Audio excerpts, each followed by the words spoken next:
Hey guys, brand new podcast, and welcome to the brand new podcast studio. This is it. We've been waiting for this for a long time. We're not totally set, and we've done a bunch of podcasts in here. I just got done. As you will see, if we have a wide shot, you'll see the tequila. This episode was with Chris Porter. It was a 3.5 hour podcast. This is what I want when it comes to a podcast. I sincerely appreciate you sticking around for these Zooms. I know the Zooms haven't been ideal.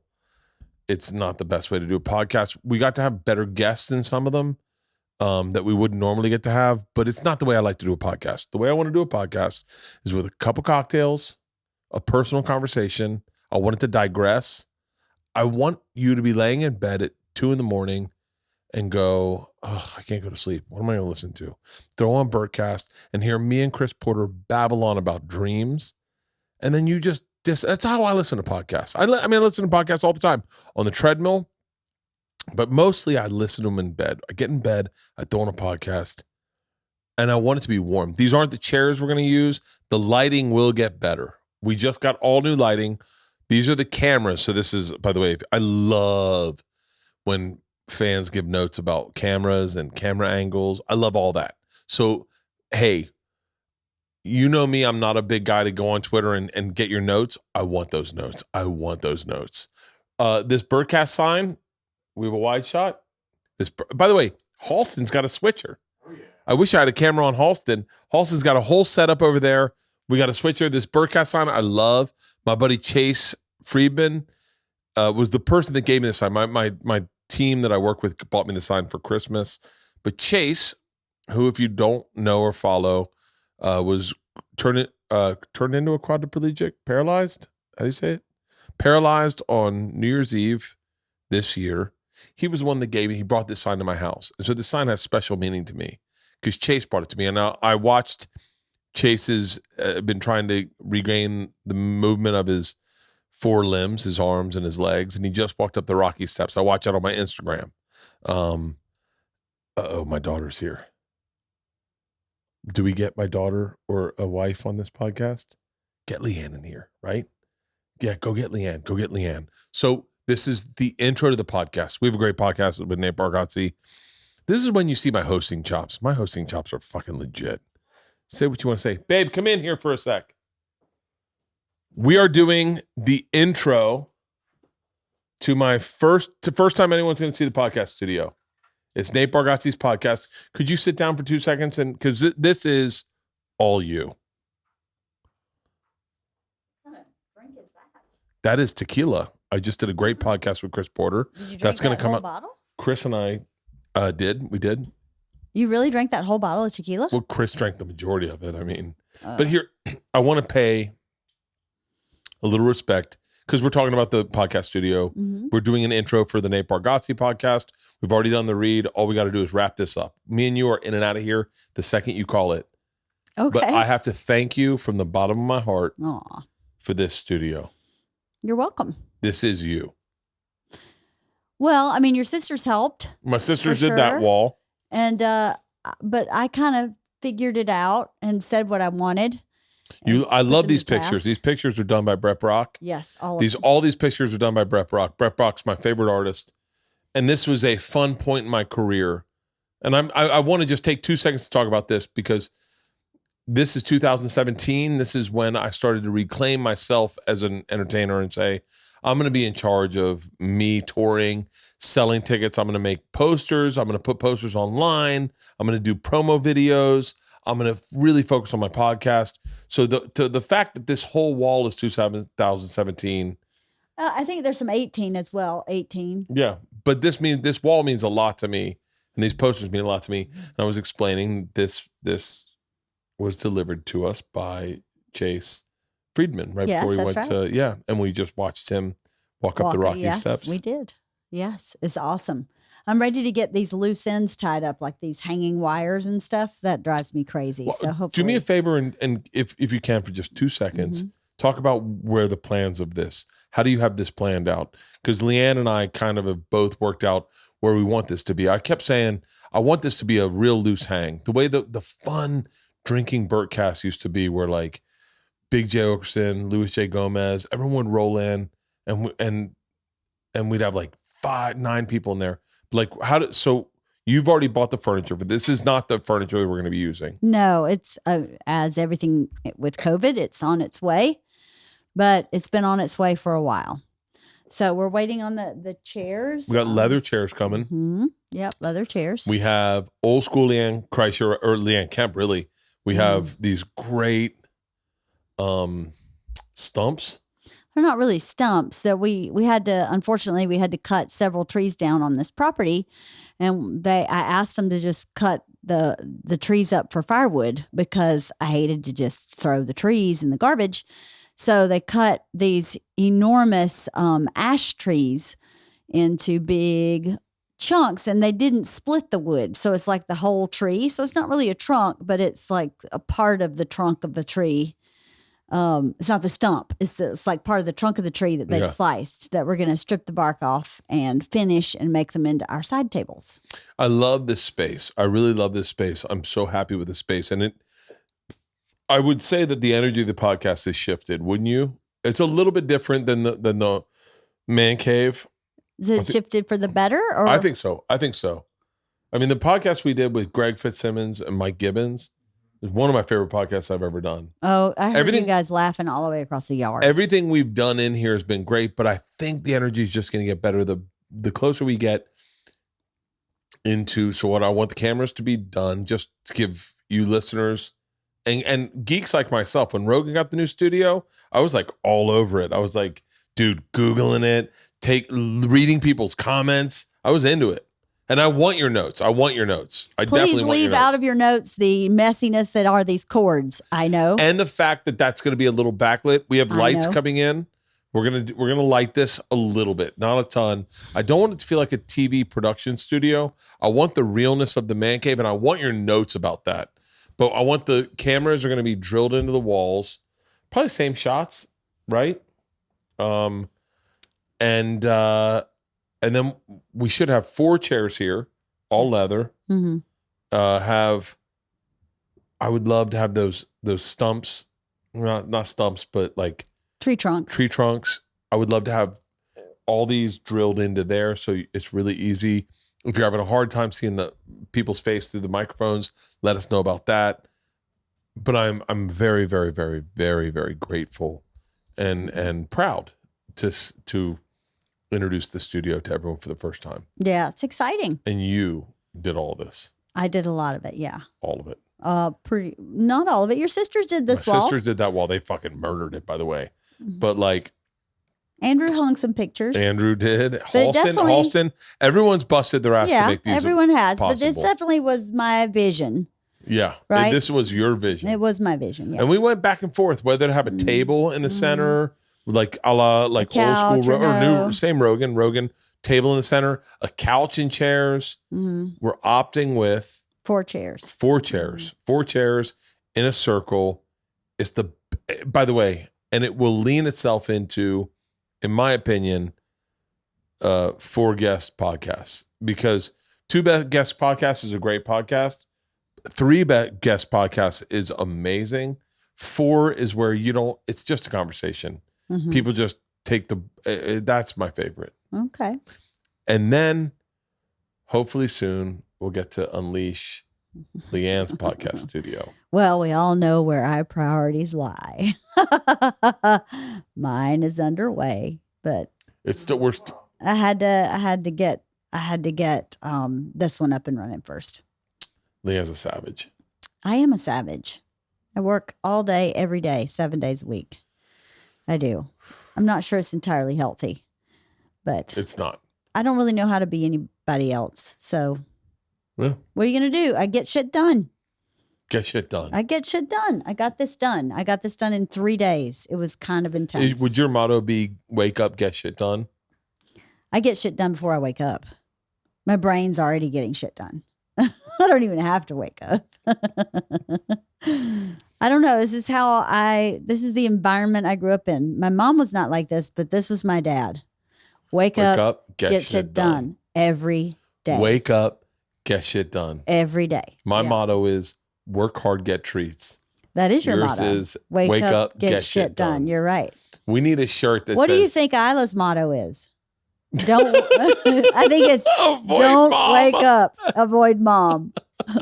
Postpone waking up as long as possible. Avoid mom as much as possible. What do you think George's motto is? Wake up, shit at 9:00 at night. Right? Wake up, hold your shit until after school. Who the fuck shits at 9:00 at night? Your daughter.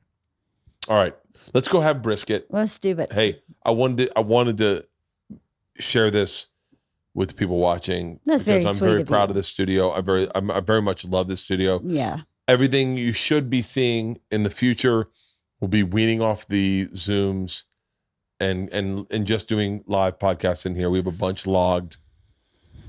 And then in a few months, then everything will be rigged and everything's going to look pretty.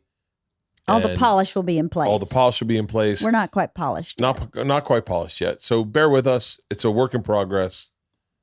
But this work in progress is only here because of my beautiful wife. I absolutely love you. Thank I you. can't tell you enough how much I love you. All the things I have in my life are because of you. Aw, I love I you will too. never cheat on you except for with Cindy Crawford if it offers. And you got to give me that, right? Maybe. Okay. All right, ladies and gentlemen. Today's podcast, without further ado, he's got a Netflix special called The Greatest Average American. He is my friend. We toured together. I love this guy. He's got a very an awesome podcast called Nateland. Ladies and gentlemen, without further ado, my buddy, Nate Bargatze. He's the man, the myth, the legend, the fucking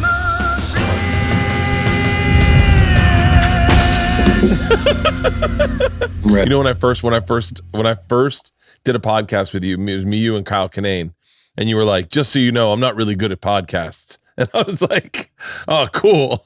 And now you have your own podcast. Now I'm proving. Yeah. No, I know. what? I thought that's really Did you just I get just done did golfing? No, I always just look like this. But it's I just got back from Phoenix, but I just recorded my podcast. I did it early where I woke up. What time do you wake? You wake up early, right? I wake up early. I woke up at 5:45 this morning. But yeah, but it's not. But it's not like a healthy wake up. It's an anxiety wake up. Yeah. What time do you go to bed? I don't know. It depends. Last night, I think probably like 10 o'clock. I don't know. I worked out with my personal trainer yesterday, and I had a conversation about wine. I had a phone call about wine, so I had a glass of wine and did my recovery boots, and I was ready for bed the second I got home. Yeah, I've gone to bed at before midnight. I would say in 18 years of comedy, I would say I had 5 times. I've done it before midnight. For real? Yeah. I just, there's some days where you just like have had enough, where you just are like, this day is just, I'm just done. But I'm always up past midnight every time. Because don't you think, I look at it as like, we have to be, it's like professional athletes. They have to, I watched UFC fights this weekend. Those dudes are fighting at 10 o'clock at night. 10 p.m. at night, they have to be their most peak awake, hitting on all cylinders, and that's how I look at myself, as I got to be peak and awake. You just keep your clock dialed into midnight so that anytime you're working, that's your 5 o'clock in the afternoon. That's about 5 o'clock in the afternoon. And so then I can get in a little bit of a routine. I like at night to, I don't get to really watch TV during the day. And so at night I want to watch some TV. So I like to watch TV, lay on the couch. I kind of I always eat something bad, ice cream or something. There's an interesting question. Walk me through the average day in Nashville. Because I have a picture of what I think you do, but it starts with like golf at 10 a.m. All right. Is it, I thought you go like horses, like, all right, you tie your horse. Right after you tie your horse up, and what are we doing? You go hang out with some country western music star, have chicken and waffles. Next, what's next after that? No, do you play golf every day? I play golf every day. I do something every day, golf related. So I make sure I at least putt or chip or I do something. So a typical day for me, if outside of this, would be I would get up. I've been working out in the morning, so I work out Monday, Wednesday, Friday, and if I do that, I usually have a tee time around 11. So then I would get done at 10:45. I'll then come here, get ready for golf, and then I go out and play at 11, and I'll go play 18 holes and then be done. And my daughter gets home from school around 4. Wait, same guys every day? Basically, same kind of group. We played a lot with a lot of baseball guys because there's Sonny Gray pitches for the Cincinnati Reds, and then Mike Yastrzemski, who Carl's son. Yeah, it is. It's his grandson. Oh wow! And so he's got he's very funny. He's got some great stories with him, with his grandfather. His grandfather played with Ted Williams. Yeah. And first time he's a rookie, and Ted Williams goes, "I want to take you out fishing on a boat." He's like, "I'm gonna take you out," and Carl's like, "Okay." So he's like, "Meet here. We're gonna leave at 8 in the morning. We're gonna go fish." So Carl Yastrzemski, he's a rookie. Ted Williams, basically the greatest at the owns the team, basically. And he's got a 6-pack of beer. And right before he sits on the boat, Ted Williams goes, "Oh, there's no drinking on this boat." And Carl goes, "Well, I guess there's no fishing either." And he left. He didn't go. You would think, as a young baseball player, you would just go, "All right, that's fine. It would be nice to be around Ted Williams." Yeah. And he was like, "All right, well, I'll see you, man." He left. Yastrzemski also, his first home run was at he's in this place with the San Francisco Giants. He was kind of a late bloomer. All these guys played at Vanderbilt too, so that's where all the Nashville ties come from. Oh, all these guys you play golf with played at Vanderbilt. Played baseball at Vanderbilt. Yeah, and our baseball team is like top in the country. So a lot of David Price went to Vanderbilt. A ton of people. Another local guy I've golfed with who's Mookie Betts. He's from here. Really? And I've golfed with him a few times, and so he loves playing. And I don't know him super well, but just he called me Dale the whole first time we played. I never corrected him. He was like Dale. It gets embarrassing when you're like, I'm 41. You're so much older than these people, and you're like, "That's fine. You can call me Dale." It's like a kid. He's like a kid. Yeah. And you want to be like, you should call me "Yes, sir," as your elder.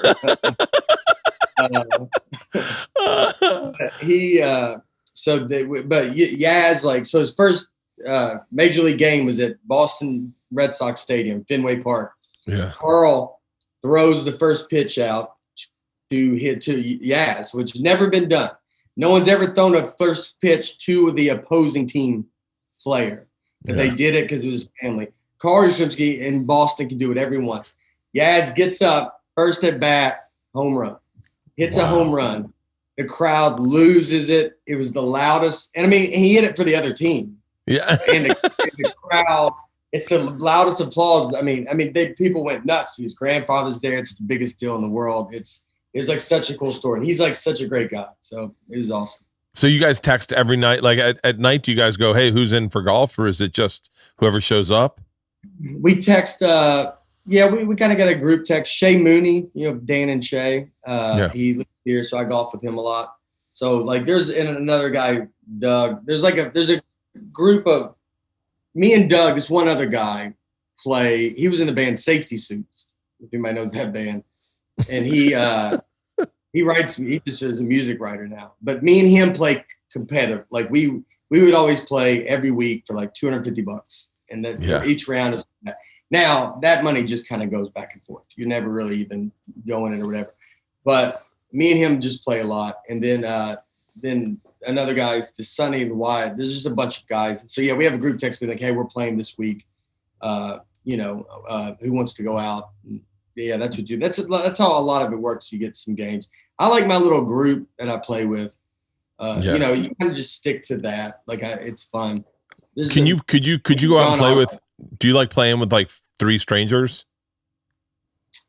I mean, I've done it. I've been a single before, but no, I don't. But if you go on the road, yeah.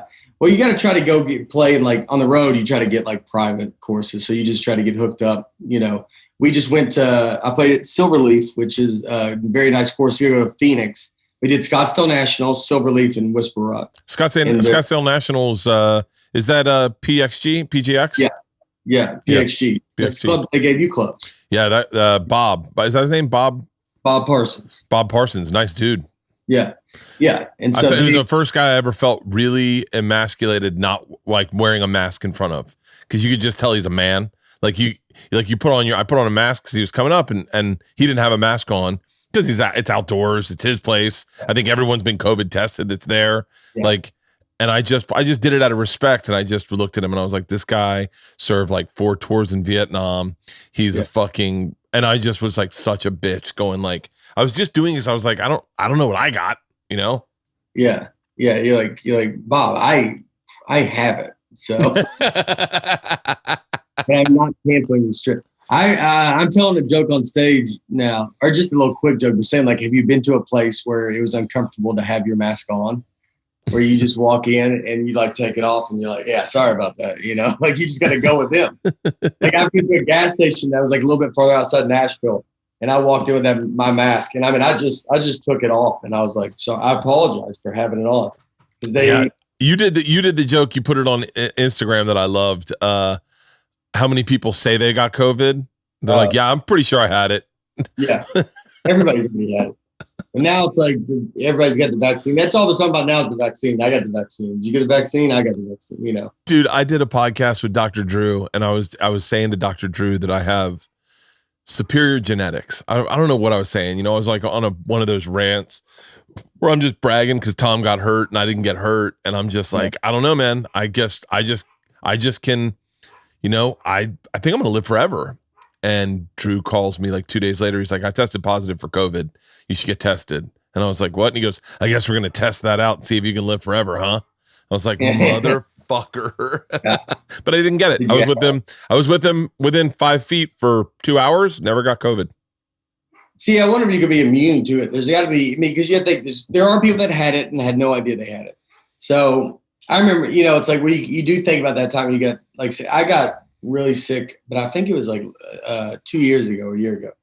And I had to cancel shows. The only time I've ever had to cancel a show from being sick. But I don't typically get sick. We always say our immune system, or I've talked to people, with us traveling as much, we have a pretty good immune system. Yeah, I never get sick. People, all those meet and greets, all this other stuff, our immune system is through the roof. I'm a honeypot. So, all I've done is do shirtless meet and greets with shirtless dudes who are sweating all over me, and I'm sweating all over them. And I never get sick on the road. But I think I live in a state of recovery. Like I think I'm constantly trying to recover, you know, from booze and eating poorly. And then I get on the treadmill and I just work out, and I don't know, I try to sweat it out. That's what's crazy to me is how much you can run. That's where I would give in. I would buy into. You got something. Because how bad you eat and how long you're running. Unless you were giving that Whoop watch to another person. Once you're in the story comes off, and then you go, all right, everybody, I'll be right back. Like, you just go real runner, like a guy, like one of those marathon guys, and then you get back on. Yeah, hang on 1 second. I got to punch this dog in the fucking throat. Hang on 1 second. She's killing me. Mona! Mona, get out of here. Go. Get inside. Stop barking. You're driving me fucking nuts. We put the wrong dog down, Nate. You know, I think what it is with me is I think I don't know why. I think I feel like I have to do the hard work in order to kind of stay healthy. Yeah. So like I don't want to quit drinking. I was talking to George Lopez yesterday, and he was talking about the first time he ever played golf, and the way he described it where he had a couple cold silver bullets with his buddy, and he was like, and I loved it. And I literally was like, oh, I'm drinking Coors Light tonight.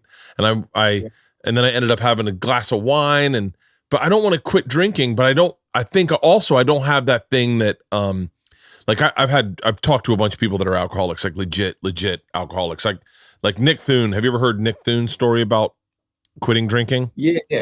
I was with Nick. Yeah. You were?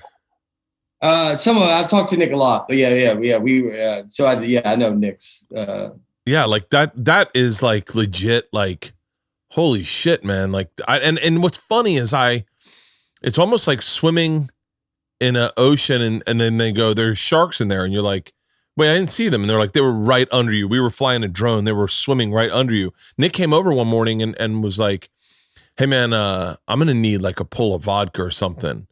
And I was like, sure. I didn't even see it as a problem. I was like, yeah, let's have a drink, and made drinks. And I was like, who doesn't want to have a drink doing a podcast? I always do, you know? And, and then he told me a story and I was like, whoa, shit, man. I didn't know about that. I remember there was a lady that worked at Comedy Central who had a drinking problem, but it was almost like I was oblivious to it. Cause I was like, in my head, I'm like, yeah. What's that? No, I go, yeah, man. Who doesn't want to have a drink at lunch? I mean, if I got shit to do, I can't. And if I'm driving, I can't. But if I got a ride and we're all going to have a drink and it's going to be fun. And then you hear the story of like, yeah. And then she would just like get blackout drunk and you're like, what the fuck? Like, so I don't know. Well, it depends on how you handle your booze. You also got to realize that there's a great Rob Lowe talked on Howard Stern once about not drinking. And he had to tell himself, because you typically think a problem is that, like, you know, I remember seeing a guy my job I had before when I started company I read water meters. I was talking about like, I did whatever. I worked for the county. I would have done whatever job that is. But I remember this dude would show up to work drunk at 6 a.m. We'd be at work 6 a.m. He'd come there. And I mean, he shouldn't have drove. He was blackout drunk. And he would just drink all night, and he would drink, and he did it every day. And it was the first time I was ever around where I was like seeing it, where I was like, dude, this is nuts, dude. Yeah. He'd go for lunch, he'd have to go drink. We got in a fight. He was drunk. And one day we're reading all these water meters in a trailer park, and he takes his shoe off and throws it at me. And it looks like we belong in this trailer park. Like it was just like a normal day. Like just even the people reading the water meters are fighting like idiots. Yeah. But anyway, so Rob Lowe always would say that, you know, you think a problem is like, you got to be that guy. Yeah. But like, for me, I haven't drank in a couple of years, but the problem for me was years? Is it a couple of years?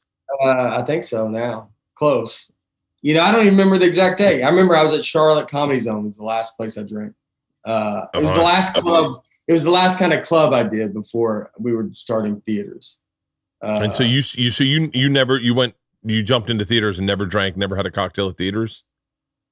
No. I mean, yeah, I just knew that I knew as for writing comedy and for how much like I'm going to have to like these specials are going to come out. I'm going to have this material turned around. If I drink, that my productivity will go extremely far down. Cause you know, like I would get excited about Thursday night at a club. And then you go out Thursday night, and then Friday to Sunday, I'm just trying to get through the shows. I'm not really trying any jokes. Oh, really? I would always feel really bad, especially if I went really hard. I always felt very sluggish. Now a lot of it too is I eat like the worst. I can't not eat bad. I can't, you know, I don't eat. I eat a lot of restaurants. I eat out all the time. I don't know how to eat good. I don't know how to flip that switch to cut off. Like I eat ice cream every night, dude. Every night. I can go get a Sonic Blast or like every night, dude. Every night. I get the large one, and it's uncomfortable for people to see it. That's how big it is. And they're like, is that for your family? And I'm like, I mean, it's not even. It's too much. It's too much for my family. My whole family shouldn't. A normal family should be able to get through it. And I can get through it. I could eat a pint of ice cream. I mean, a quart.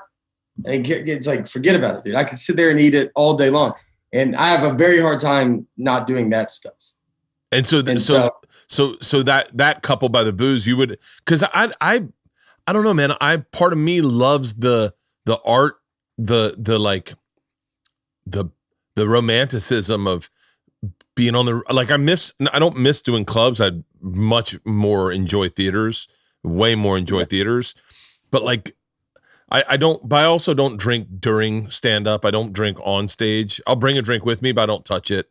I never drink much on stage. Like a while. You'd see, get people drink like beers on stage. They're like, go and bring me another one. And I'm like, how do you have that much time to be drinking? I don't even touch my water really. I just I make a double Tito's and soda, and I do not touch it, and I pour it out, and I just go, and I feel bad pouring it out because I go, oh, I'm like, God, man, I could have had a cocktail, but if I have one drink, if I have like 2 sips of a drink in between shows, I'm fucking shit for the next show. I'm like shit, and I just don't. It's not worth it for me. But I also, but you don't feel awful the next day, like after drinking. No, like so you just don't have hangovers. I don't have hangovers. I don't allow myself to have hangovers. Like and also if I work out, it goes away immediately. So like, I'm trying to think of a day that I had like we came back like Saturday night. We went to San Diego, me and the girls, and we had a great Saturday. And Leanne has this thing that she does now where she'll go signature cocktail, and I get excited. It gets me like my heart skips a beat. And so we'll make like a nice signature cocktail and enjoy a signature cocktail. And we ended up getting a signature cocktail, and then I had like a cold beer at like 4 p.m. on the porch overlooking the ocean. Oh, it was fucking awesome. And I tied one on that night. And Sunday morning I get up and I'm like, I don't feel hungover. I just feel like I go, I'm not 100%. And so I just go to the beach and I go run 5 miles, and then when I come back, my fucking sugars are good. I've had some coffee in me. I saw a beautiful sunrise. I'm feeling fucking awesome. And then I'm like, come on, guys, let's get packed up. Let's go down to the beach. Let's go shopping. Let's go find some crystals. Like, I don't know. I noticed that if I sweat hard, it goes away entirely. Like there's no such thing as feeling like shit. I can see that. Y'all buy crystals? Oh yeah. I'm really into crystals right now. What does that do? Nothing probably, but I like. I think it's more than probably. It's.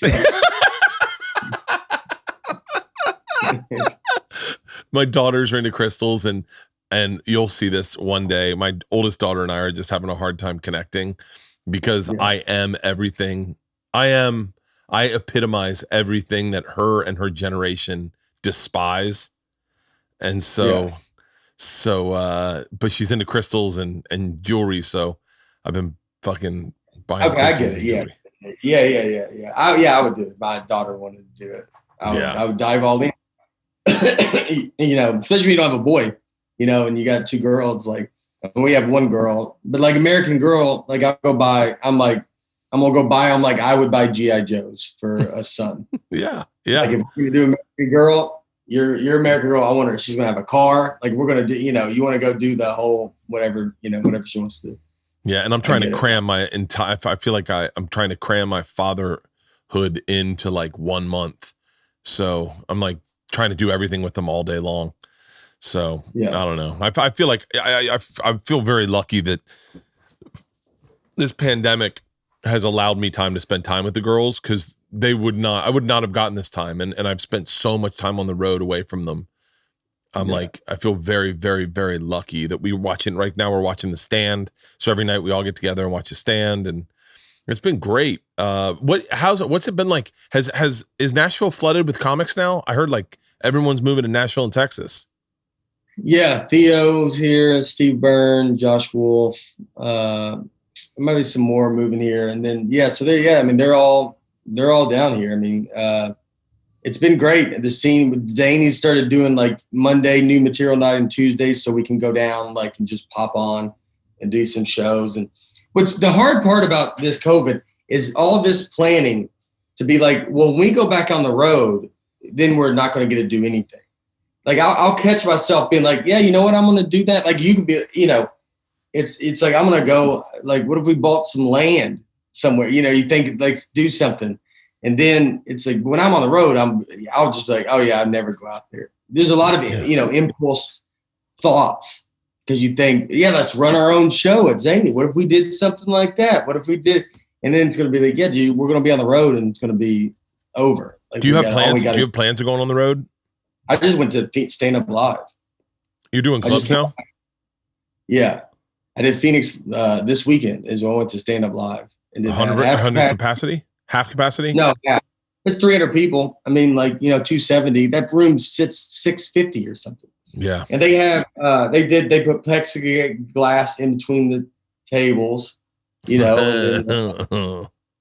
all that stuff, whatever. And it was great. And then I'm doing Huntsville and I'm doing a bunch of dates in Miami. I'm doing Miami Improv. Every show is basically kind of sold out on the tour except Miami. Miami is tough. That is there's just no one that going to that's not my market. Miami's a weird market. It's not you're right. It's not. I don't know. I mean, do they have a club? Is Joel have a club down there again? Yeah, I think yeah. Do you remember that old club that would split? I loved it. It was you come out of the green room, the door would open up to the stage. And you just would walk on stage. It's very funny. You could lock that door on someone and then they can't get back in. And they're on stage in front of everybody. And then they had the way it went in the middle was like a V shape. So the audiences couldn't see each other. Yeah. I always thought the rhythm was kind of weird. So when do you go back into theaters, do you think? I'm supposed to do Reno and Vegas in July and then August. July, holy shit! Yeah, how crazy is that? Is that you saying good or bad? No, it's great. I didn't think things were going to be open that quick. Well, that's Reno and Vegas, which could be different. And then August is kind of it's on. I'm supposed to start August 6th, is the kind of full on back, but that whole month could get canceled. Yeah. And then or get rescheduled again. So then they're looking at September. But I mean, that's what I mean. If everybody gets these vaccines, dude, then you need to let everybody go back to normal. Oh yeah, I think there's no stopping it. I mean, things are going back to normal in LA.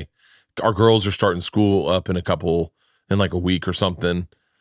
And I think and they just said in LA you can hang if you've been vaccinated. I love that they go, if you've been vaccinated, you can now hang out with other people that have been vaccinated. Thanks for the heads up there. No shit. We think I was going to still follow your rules when I got vaccinated?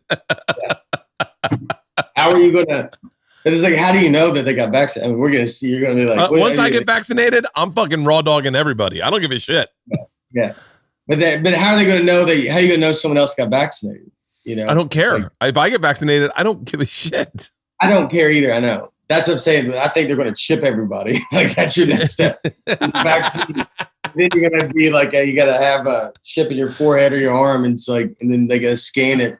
You're doing all the menus at restaurants where you take a picture of and it pops up. Yeah, that's what's going to happen. They're going to be able to do that and be like, "Were you vaccinated?" My parents go ahead. What do you say? What were you going to say? They should open. I agree. If once May and everybody's had the chance to be vaccinated, it should be 100% off and running, no mask. Let's go. I agree. I'm fucking ready for it. I'm ready for it. And I'm like I had a bunch of friends. They were line skippers, line hoppers or whatever, who, got a chance to get a vaccine. They just waited at the end of the line or whatever. And I was like, I don't really give a fuck. I mean, I'm not going to do it, but I said to myself, I was like, I'll wait until it's offered to me.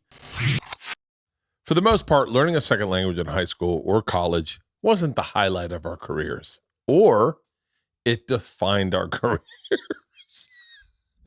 Now, thanks to Babbel, the #1 selling language app, there's an addictive, fun, and easy way to learn a new language. Whether you're traveling abroad, connecting on a deeper way with your family, or just having some free time, Babbel teaches bite-sized language lessons that you'll actually use in the real world. My favorite, I've talked about this before, I don't know where, but the girls tried to learn, we went to Bali. No, was it Bali? It was Bali. And the girls tried to learn Balinese pickup phrases, but they just ended up learning the American versions. And so they just set it to waiters. They just do pickup lines on waiters. My point is, it can be really fun. 15-minute lessons make it the perfect way to learn a new language on the go. Babbel designs their course with practical, real-world conversations in mind, things you get to use in everyday life. Other languages learning apps use AI for their lessons, but Babbel lessons are created by over 100,000 other language learning apps use AI for their learning plans, but Babbel lessons were created by over 100 language experts. Their teaching methods have been scientifically proven effective. With Babbel, you can choose from over 14 different languages, including English, Spanish, French, German, Italian. I say English because I'm not speaking English right now because I've had a couple drinks. Here's my point. Right now, you can purchase a 3-month Babbel subscription and you'll get an additional 3 months for free. That's 6 months for the price of just 3. Just go to Babbel.com and use the promo code BERT at checkout. That's BABBEL.com and use the code BERT at checkout for an extra 3 months for free. Babbel, language for life. We sold something together, and she goes, I need to get myself like a present. And I said, what do you mean? She goes like, I don't know, like something to like signify this is a really big move. And I was like, well, what am I going to get myself? And she goes, well, why would you get something? And I was like, well, I sold it with you. She was like, yeah, but what would you get? And I was like, I don't know. What? I'll get a fucking watch. And she was like, well, that's stupid. And I was like, well, why is it stupid for me to get something? And then I heard other people going, yeah. Someone said George Lopez was talking about he sold something and he got a house or something, and Burr was talking about maybe I should get a watch, or someone else was telling me about that. Do you ever do that? Like when you do a special, do you reward yourself? I have a watch. So every special, and I kind of did it, every special, I bought a watch. And I wear it on the special. And, back to my hour-long Comedy Central special. So I have like a tag watch for that. And then it was, that was like the first one. Then I did one for the Tennessee Kid, just the hour-long specials. And then I did one for this special that's coming out now. But it's an Omega watch. And so I wanted the one that I wore. And I was going to engrave it with the special that it is. And then so after, I'm hoping to be, I'm 41, about to be 42. And so when I turn 50, if I can do a special every 2 years, I'll have like 6 specials. And then I'll be like, then have all these specials. You have these watches. These watches mean something to me. There's a reason. But the Omega one, they just loaned it to me and I try to get it back. I don't know like that world. And so I was like, I want to buy the watch. And they're like, well, you can't buy this one, but you can buy one like it. I'm like, no, I got to have the one that I wore. Like, I can't have another one. It can't be like, well, that one's similar. So I was like, I need the one that I wore. Who loaned it to you? Yeah. Omega? Yeah, because they rent it out. It was like it's like they're like, well, it's the one that we like let people wear for shows. It's not a crazy, I know. And if I would have known any of this, I would have just kept the watch and been like, well, just bill it to me. Yeah.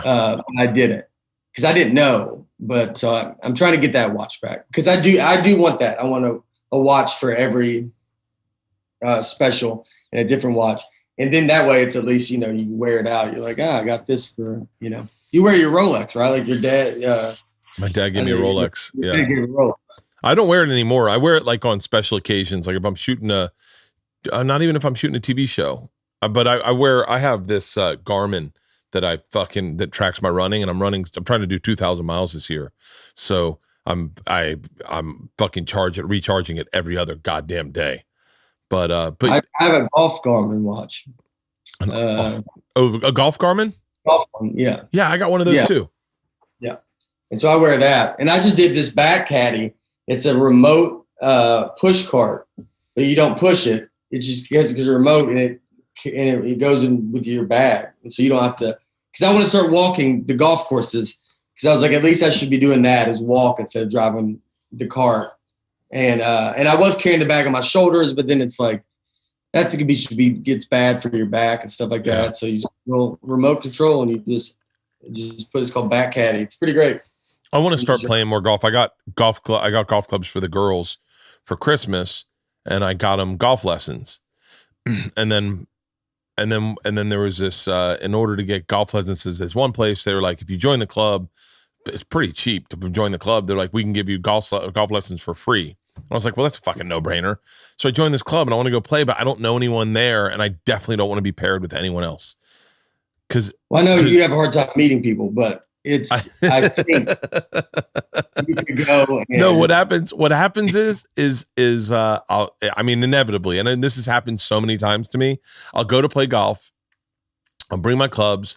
I'll get paired up with, it'll be me and my dad, and we'll get paired up with 2 other people, or it's me by myself and I'm paired up with 3 other people, and someone will recognize me, and then I turn it on for the rest of the time. I'm the machine the entire round, and I can't just be me. Like, I can't just be like they'll be like, you want to do shots? And I'm like, yeah, let's do a fucking shot. Okay. Yeah. Yeah, you gotta, but you joined a club, like a private club, right? Yeah. So it's like there you can go play alone, which I don't know if you like that. Yeah. And so I go play alone a lot. Like, it's pretty great. You listen to some music or just do whatever. And what I like about it so much is it's golf is the focus you have to have for golf takes away all the thought of this business that we're in. Because our business is 24 hours a day. All we do is think about jokes or what we need to be doing, whatever. And so when I go golf, I just feel I'm thinking about like the shot and like what I'm working on and doing. And like, it just for 4 hours or if you go play by yourself, I mean, and it's not crowded, I mean, you can go play in 2 hours. Like, I could race through a course. Let me tell you something. If I go hit balls, if I hit balls by myself, I break an aggressive sweat and do it until my hands bleed. And I'm like, I fucking tear through a bag of balls. Like, a bucket of balls. I will literally, I'll just hit driver, probably driver, maybe 7-iron. That's it. And then I'll pull out like a 3-iron or a 2-iron, see if I can crank that. I'll hit a persimmon a few times. And then I'm like, all right, I'm out.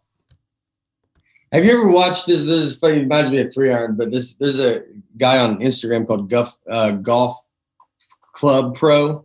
No. And it's Club Pro guy.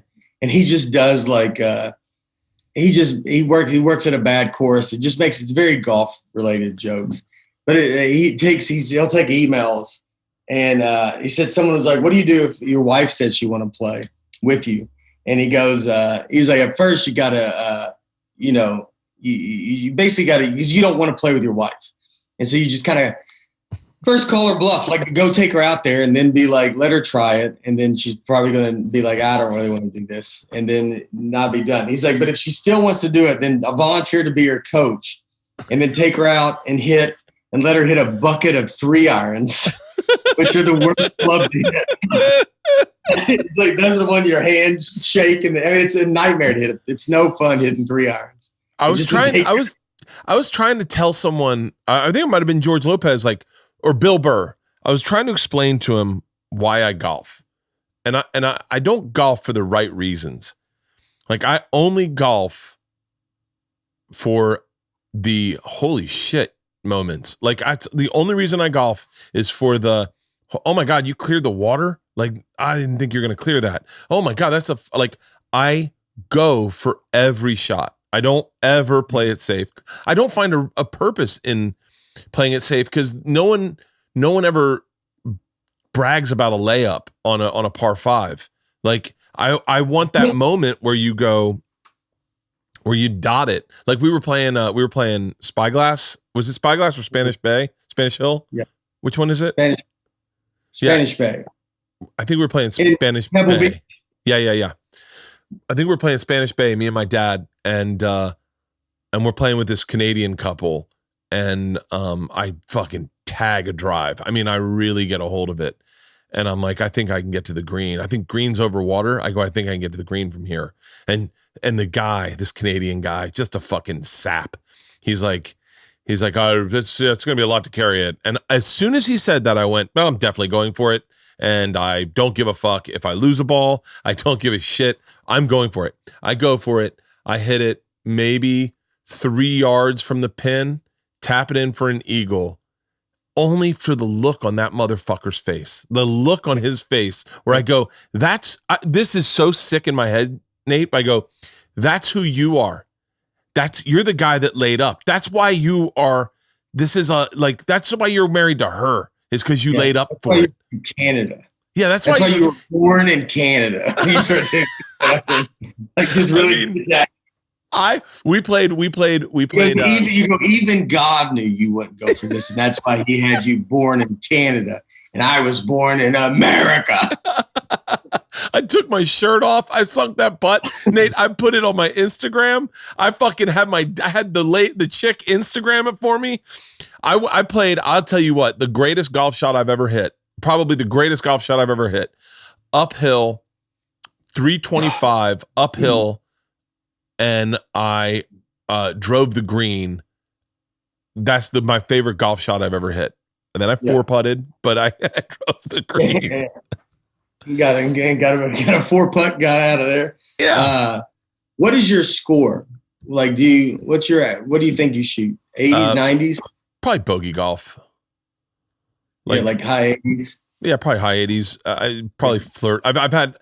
It's weird if I go out and play. So like if I flew out to Nashville and I played with you tomorrow, I would shoot amazing. Like you'd go, Jesus, you're like a fucking scratch golfer. And then the next day we played, I'd be all over the place. And you'd be like, what happened to your game? And I was like, I'm thinking about it now.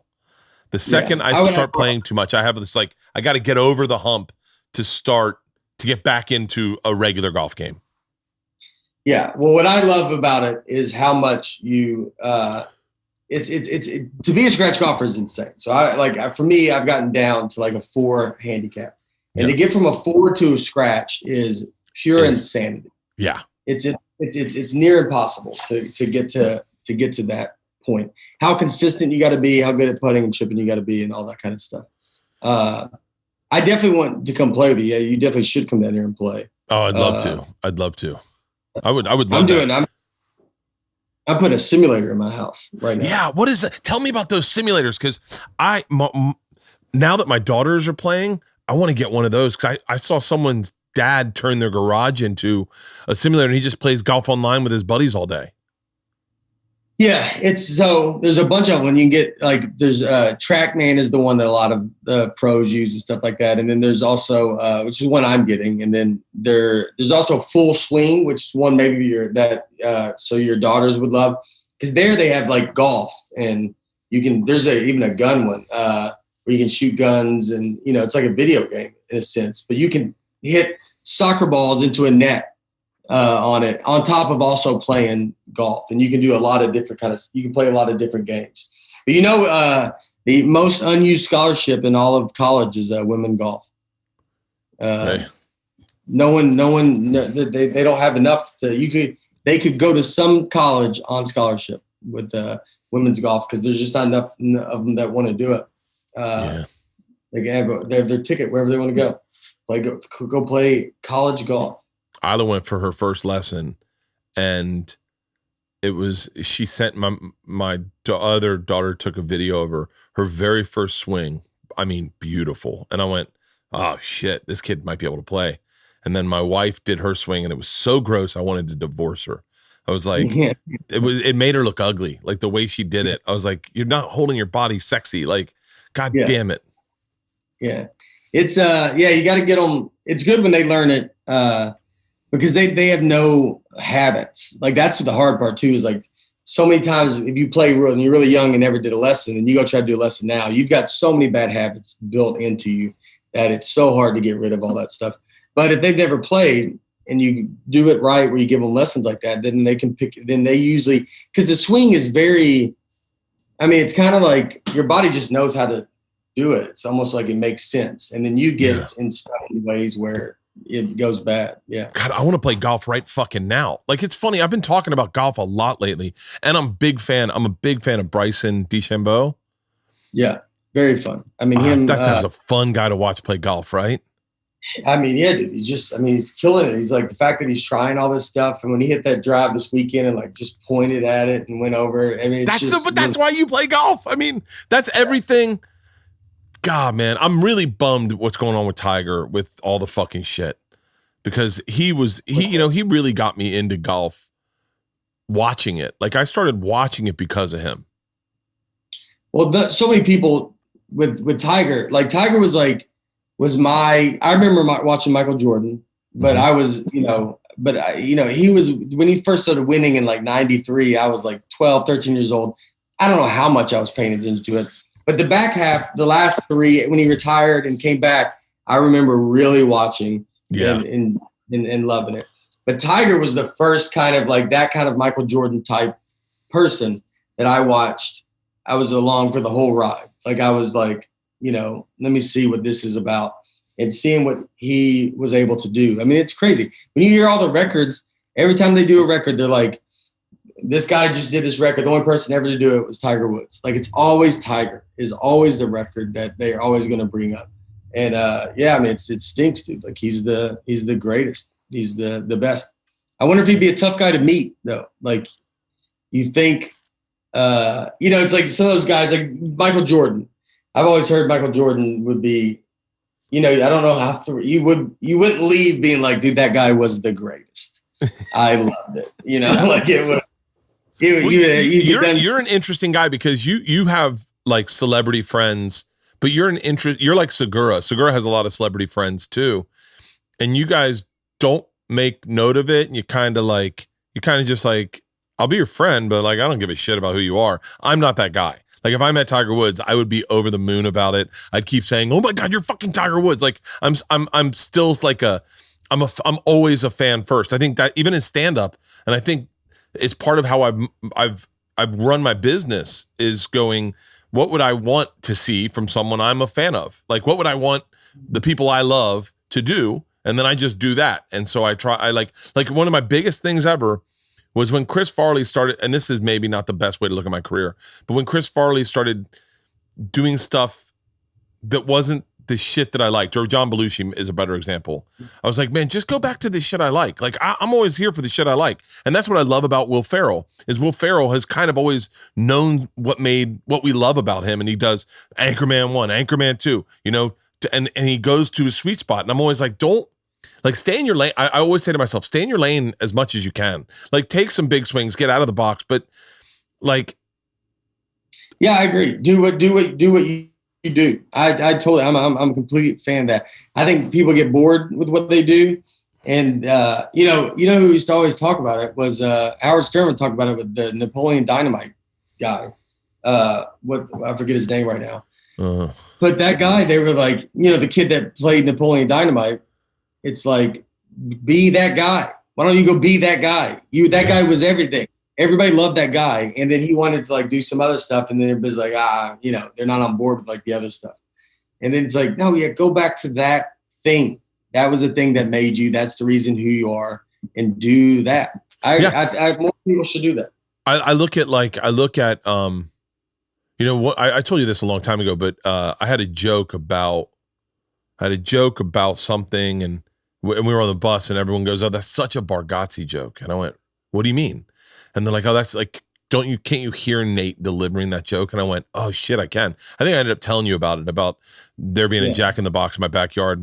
My gardener, the conversation we had, he cut down the tree and I could see the Jack in the Box sign. And I was like, "Yeah, you cut down the tree?" And he was like, "Yeah."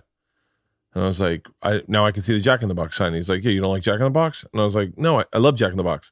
I just don't want it advertised in my backyard." And he was like, "Why not?" It's Jack in the Box. And like, it was like such a crazy conversation. But I do that, like, some comics will try to fuck with you, I think. And they'll be like guys will go, "So you're just gonna do stand up with your shirt off for the rest of your career?" And then I just go, yeah, 100%. Yeah. Because the second I go, "I think I'm going to wear a suit on stage," everyone's going to go, "What the fuck happened to Bert?" He listened to the people he shouldn't have fucking listened to. Yeah. Well, it's like when you're selling those theaters out, you're like, "Yeah, my shirt's off." You're like, "Yeah, we're in a pretty big room because my shirt's off. So I'm going to keep that shirt." Like, that's what it is.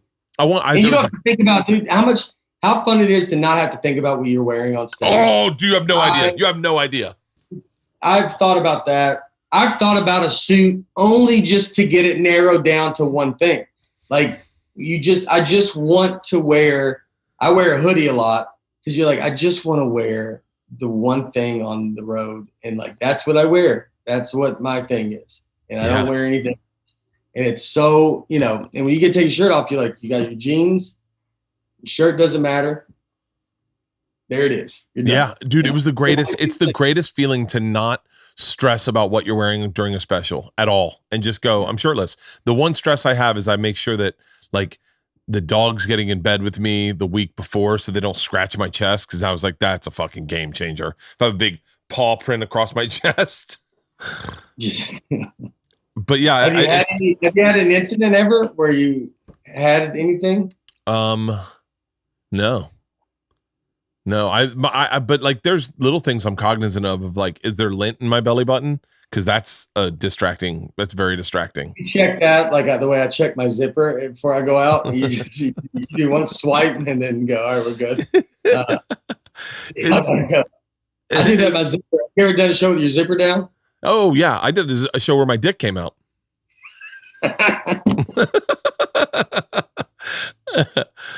I ended up writing a joke about it because I think it was in my last special or whatever, but my dick came out of my pants on stage and I couldn't see it because of my belly.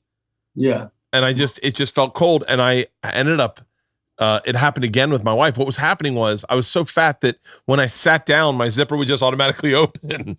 Like, it was like, I wasn't meant for this kind of stress. I can't hold this together.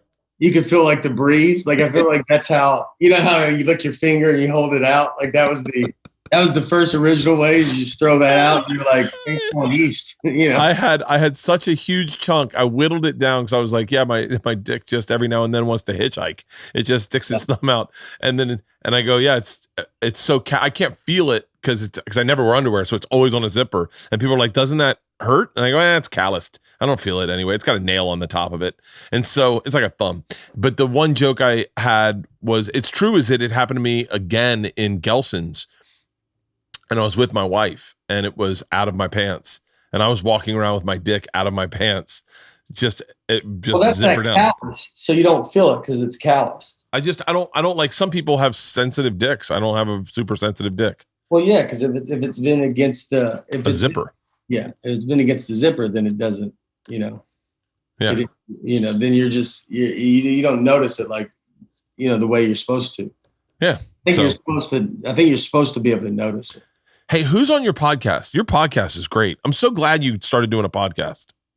Thanks. Yeah. Brian Bates, Aaron Weber, two Nashville comics. Brian would always come on the road with me a lot. And then Aaron is a local comic from Nashville. He's got a album out, Shirts and Skins, out right now on iTunes, #1 on iTunes. Really?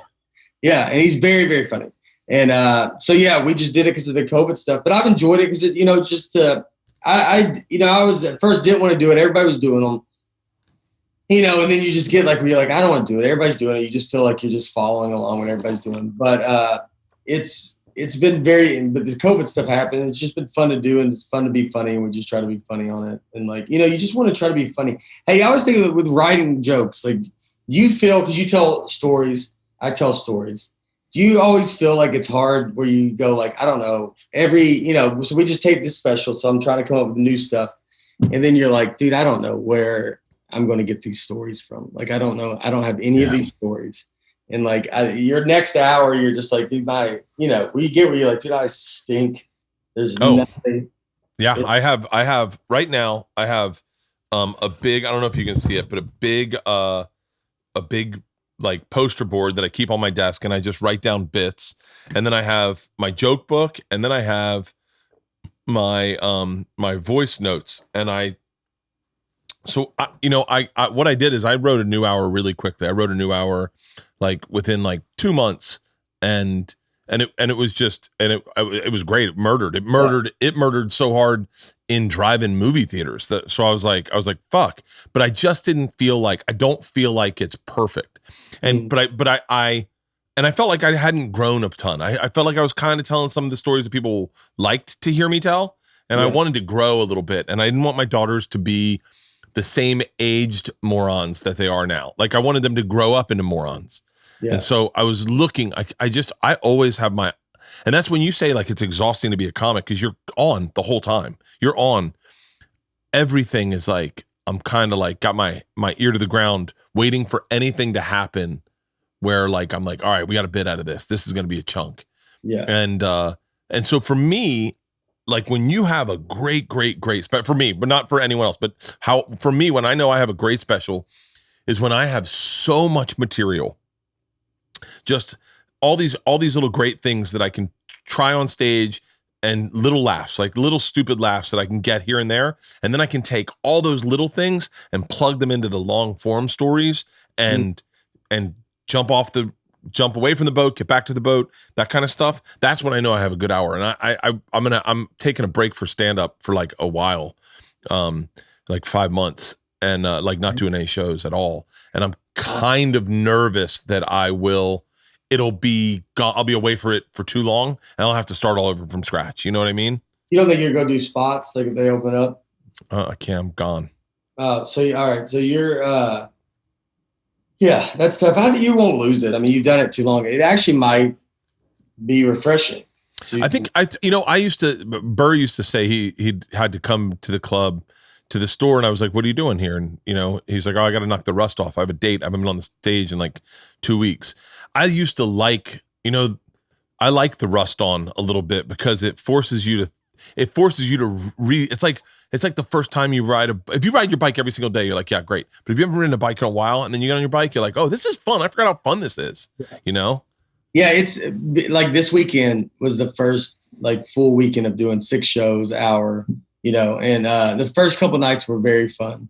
And then you just get tired. Like you just start getting, like talking for an hour. And, when you're up there, because with comedy, I always think it's just us. Like you don't get a moment. Like, if you're in a band, a drummer can go to the bathroom. He can just leave and go to the bathroom. Yeah. And come back. Like you don't have, it's when all the attention's on you for an hour, like you don't have, I remember just sometimes making a turn off, just so the audience can't see your face, just so you can be like, you can like breathe to be like, God, dude, like, it's just like, it's so intense. But having that much material too is very important. Like, because to go talk, because you start doing those theaters, I mean, you need to be up there for an hour to an hour, 20 minutes. And, and I would always, on this special, because so I did those drive-in shows, and I talk about that on the special, where they, when someone would leave early and you just see like a Ford F-150's lights hit you in the face because he drives off before the show's over, and you're like, all right, man, see ya. I told that to Gaffigan. He goes, right when I started doing them, Gaffigan called me. He goes, so you're doing these drive-ins? I go, yeah. He goes, how is it? I said, I'm going to be 100% honest with you because I want you to know everything. I said, I love them. I raced through my hour in like 35 minutes because but once you get to the laughter, it's great. Once you figure out what the laughter should sound like, then you're comfortable with it. You get it.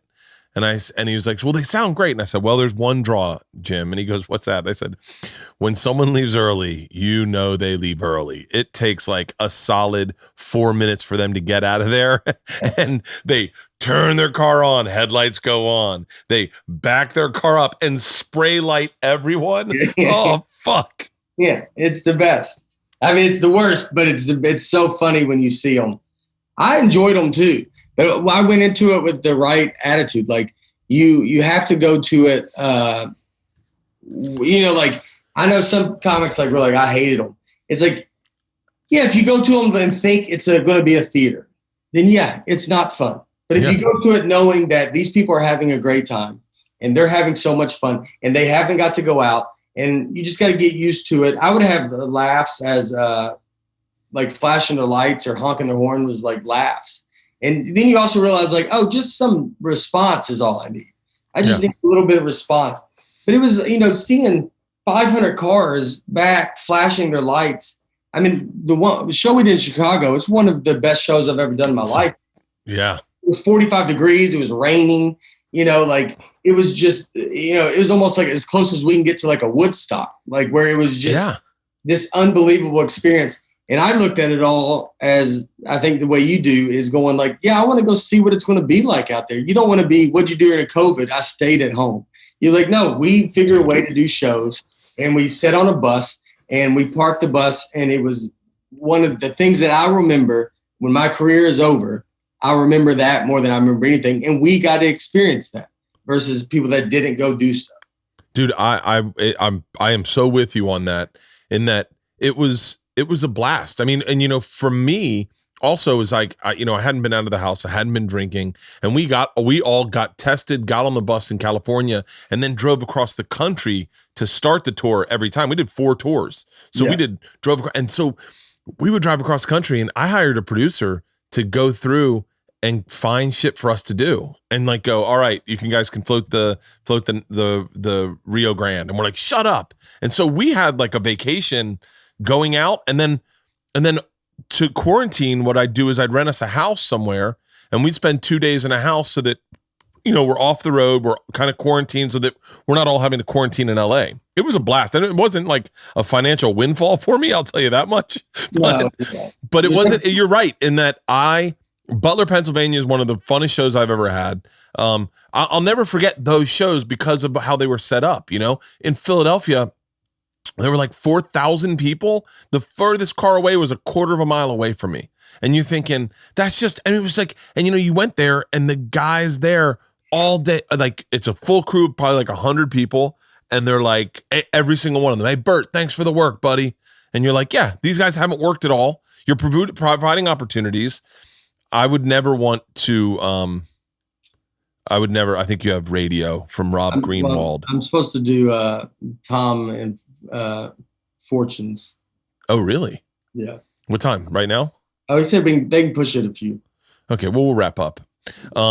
But yeah, you're right, Nate. It was a blast. I'm really glad I did it. I had a fucking really great time, and it was safe. And to give, my sister me and Segura did one at Rose Bowl? At the Rose Bowl. I was there. Oh yeah, that's right. Yeah, you were there.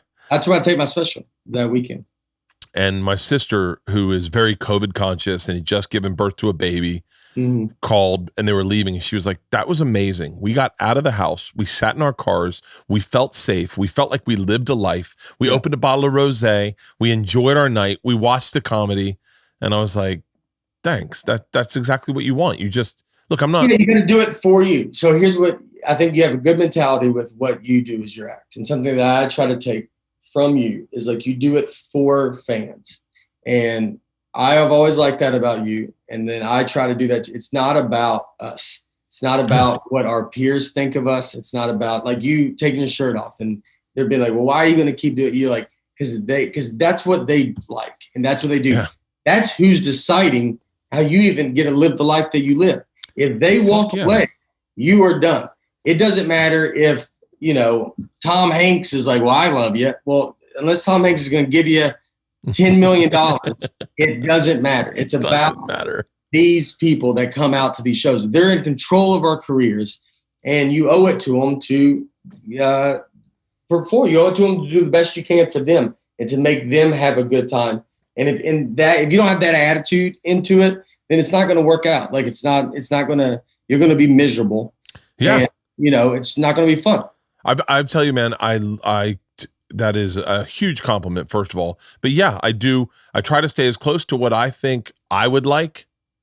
And then just go like, hey man, I'm not gonna, like, I don't need comics lined up in the back of the store to watch my set at all. I mean, if I am working on something new, I'll ask someone to watch it, but I don't need to be the comic's favorite comic. I just need to be good and be able to make a living and fucking afford. And then, you know, look, play a little golf. We still have to come up with that golf tournament idea. I want to do it. I think it's a great idea. I mean, I think we should do it. I absolutely want to do it. I mean, I had someone actually ask me about doing like a golf charity thing. Cause people do that, but I mean, I think we should do an all things. All things comedy tournament. And you can make it like, I like that Ryder Cup style. Like, I think it'd be fun. You know, the Foreplay guys, if you know them on Barstool Sports, but they do a lot of golf stuff. They do a Barstool Classic, which is, they do a whole tournament where guys, playing it. But I mean, we could easily do it. Like, you know, now that no one lives in LA, we could do it anywhere. Yeah, you're gonna have to do it somewhere. You need to find somewhere that's going to let us do whatever we want. Scottsdale National. Someone hit up Bob Parsons. Get Bob Parsons on the phone, and Scottsdale National would be that kind of idea where you can do it, where we can go play and just ride around and do whatever. Do you get asked to get played on the road a lot? No, I don't. I never. Oh, Hey, real quick, tell me about your special. It airs when? It's on the 16th? March 18th. March 18th? Thursday, yeah. Nice. Thursday the 18th on Netflix, The Greatest Average American, because I always think that's what I am. I'm an average American, but I'm the greatest at it. The clips that were online, the content online was great. It was great. I'm gonna love this special. I saw that the clips and I went, "Fuck, I'm gonna go watch it right now." I was in the sauna and then I couldn't find it, and I was like, I was like, they released clips too early. I'm fucking angry. I was like, I want to watch it. The second I see a clip, I want to watch it. Yeah, I know. Well, I'm excited for it to come out. We had some stuff happen because it was outside, and so we left some of that stuff in and kept it. I don't know. It was pretty fun. I mean, it was fun. I mean, it was definitely a tough one to do because I had to build it. You know, normally we'd be in theaters building up to the special. And this one, I had to do drive-in dates to get kind of the first night because the audience had to get tested. You take 2 shows. So we had 100 people. Audience had to get tested, and they had to wear masks. And I was doing like 64 minutes leading up to it. First night, first show, I do 43 minutes. That's how quick I flew through my material. I was like, I mean, you know, when you get off and you're like, you don't even want to know because you're like, you're like, dude, I was really up there. And so the second show, we had the crowd was mic'd. And so I was able to hear some laughs through the monitor. So the second show, we got the hour. But, and it's tough because when you can't see their faces either, you know, like if you can hear laughs, like if I can see them smiling and stuff, you're like, all right, this is going good. And when you hide their face, so unless they're like laughing hard or shaking, you're like, good night, dude. I was killing that guy in the second row. They're like, oh, he has MS. And you're like, oh, never mind. He hated it. You're like, oh, man. By the way, I don't think MS is the right one. I think it's Parkinson's. Anyway. Either way, a lot of shit. I can't wait to watch it, man. You really are one of my favorite comics. I love the way you do stand up. It makes me giggle hard as fuck. And I can't wait to watch this special. Thanks, buddy. All the same. Man. I mean, yeah, and that's golf. I really want to golf with you. Yeah, let's do it. Well, I'm gone for a little while, and then when I'm back, I think everything should be open when I'm back, and I'm going to live a fucking life when I get back. Yeah. Well, I'll be waiting. I'll be waiting for you, buddy. Awesome. Well, congrats on the special, brother. Enjoy Tom and Fortune. Tell them I said hi. I will. And I'll talk to you later. Okay. All right, buddy. See you. See you, buddy.